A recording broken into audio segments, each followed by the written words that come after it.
Les générateurs de leads et pourquoi tous les emails ne sont pas égaux. On l'a vu, un site internet a deux objectifs. Générer une vente ou alors récolter l'adresse email du visiteur. On veut uniquement les adresses email des visiteurs qui sont intéressés par ce qu'on a à leur offrir.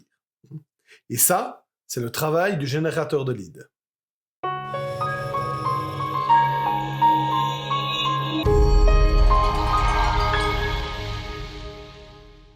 Donc, l'idée d'un générateur de lead est d'offrir quelque chose en échange de l'email du visiteur.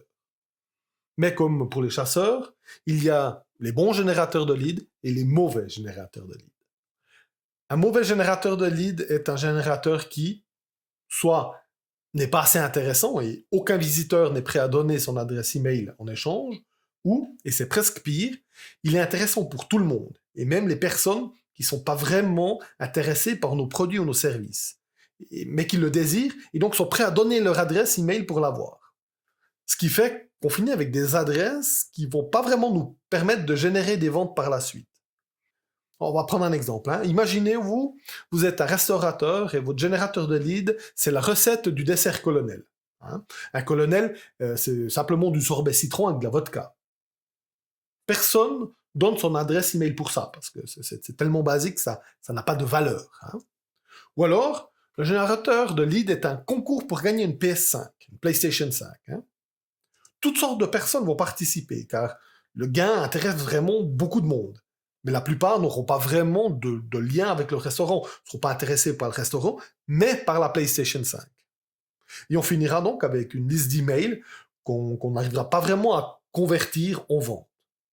Vous avez compris l'idée.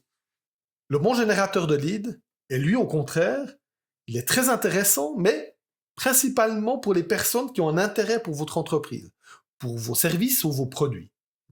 Pour reprendre l'exemple du restaurateur, admettons que sa spécialité est la côte de bœuf grillée au feu de bois. Il peut par exemple utiliser comme générateur de lead un document avec 3 recettes de beurre qui accompagnent bien la viande.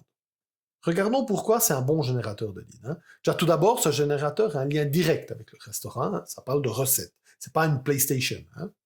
Ensuite, il est contextualisé autour des produits du restaurant. Ces 3 recettes de beurre, comme un beurre café de Paris, vous voyez ce que je veux dire, qui sont faites pour accompagner de la viande.